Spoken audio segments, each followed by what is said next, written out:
Welcome to International Securities Exchange's podcast series. Facilitated by renowned educators, ISE podcasts are intended to teach beginning as well as seasoned investors the ins and outs of trading.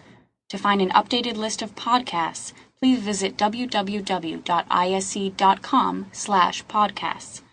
Please be sure to listen to our important message following this episode regarding the risks of investing in exchange-traded options. Welcome, everyone. This is Steve Meisinger, your host of the ISE webinar series. Each and every week, we bring new guests. We talk about different topics. And today, we have John Najarian with us. John, of course, is a veteran. He's been trading for many, many years, noted media analyst, speaker, and he's the co-founder of OptionMonster.com, the leading site for option traders. So I just want to say thanks, John. Thanks for coming. It's my pleasure, Stephen. Why don't I give you the rights, and you'll be able to drive the slides, and I look forward to it. Let's see. Beautiful. Thank you, sir. You're welcome.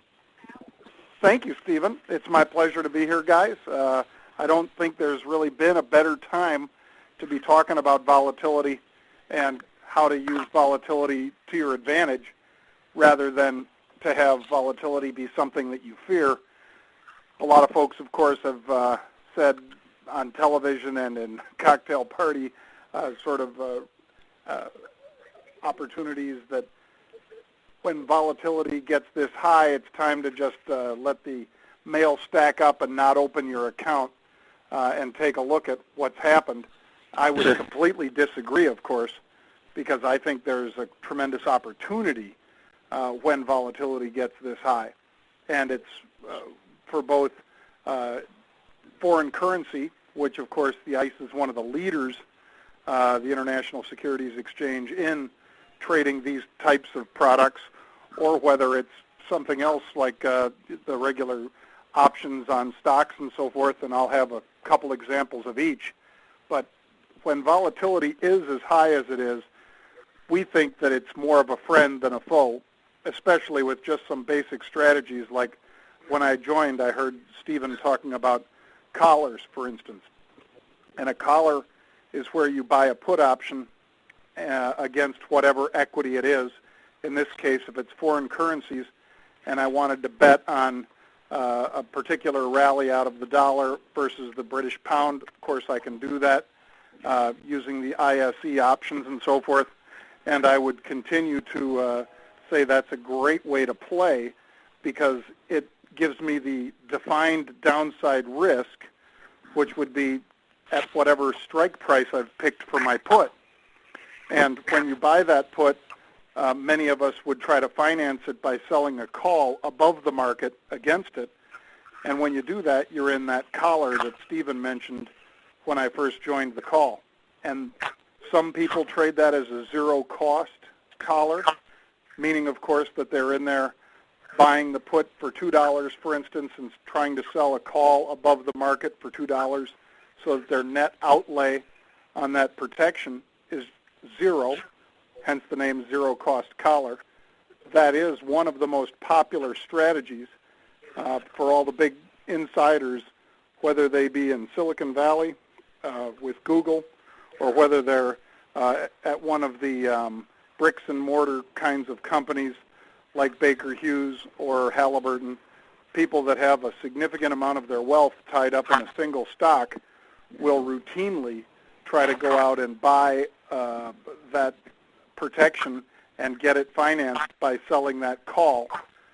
To the extent that you own the stock outright, there's no additional margin, of course, to buy a put and sell a call because you own the asset. Your call is written against it, so there's no additional margin necessary to do that. With any covered call situation, that would be the case. And in this case, we, of course, have to pay for the put option, but if the premium received for the call is equal or greater than the price of the put that we've purchased, well, we're in a zero-cost or credit situation. And the higher the volatilities are, as they are right now, I think the better the opportunities become for exactly that kind of situation. Go ahead, Stephen. You want me to advance the slides then? Oh, no, that was okay. I thought I heard you. I just think you're absolutely right. When vol's high, obviously you can sell this upside call at even a higher strike price because you have higher vol. Of course, you have a little bit lower downside strike price, but you're right. You got more upside there. So, it's always up to each investor. But, yeah, so you're able to advance the slides. I'll let you go, and I'll just start to comment when I can. Sure. Well, the screen we're looking at here, of course, these are the International Securities Exchange, the FX options. This list, of course, includes the Australian dollar. The most popular on the list are probably the euro and the Japanese yen to the U.S. dollar. But all of these contracts, including the British pound to the dollar, can make for some pretty compelling trades, especially because, well, with the euro, we're talking the 15-nation eurozone against the dollar. That's an interesting trade and one that's worked extremely well for people that got on the dollar side of that train a few months ago. Likewise, the British pound, they continue to have, of course, the pound sterling trade as a separate currency. Even though Britain is part of the eurozone, they're not part of that as a currency. I believe everybody on the call knows that. But the issue here is that then they have a separate monetary authority. They have the Bank of England, or BOE, which all of us watch, and last week we saw them cut rates by 1 full percentage point. And the euro, of course, with Jean-Claude Trichet over there running the show for the ECB, the European Central Bank, he cut rates by 75 basis points. And moves like that are exactly these kind of volatile catalysts for movement in foreign currencies. Because when you're talking foreign currency, you're figuring things, of course, are not quite the same as when we're trading stocks. You're looking at debt and how much debt, and does that cause them to have their sovereign rating downgraded, or you're talking about money deposited in banks in the United States, in Japan, in Great Britain, or in a European bank, and the differential between what you could get in the United States on deposited money, which is virtually nil right now, and what you can get overseas for deposited funds. And we have been, of course, lucky enough to attract a significant amount of capital from all over the world as a safe haven that the United States has become. And so that both feeds into the currency and keeps the currency buoyant, if you will, even after a dramatic move. I think we topped out euro to the dollar at around 160, 161. And now we've been, hovering in the mid-120s or mid to high 120s for the last few weeks as things shake out and as money flows into the United States. So obviously that's made dramatic movement.